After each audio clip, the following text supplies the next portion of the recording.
Hi ma'am. Akoi Pitri tangkai ma joy tariba Alexander the Great se. Mana sireba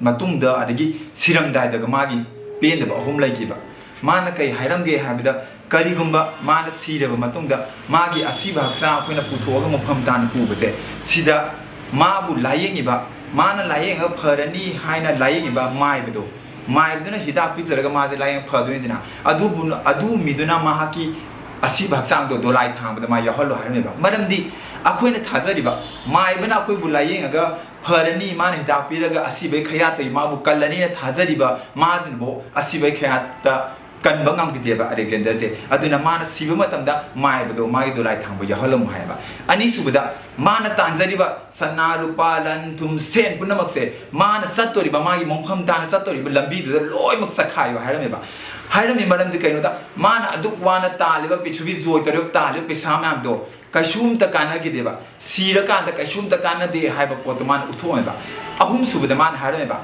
Mana Sira Matung Dolai Tanga, Chatlo Matung the Maima could say,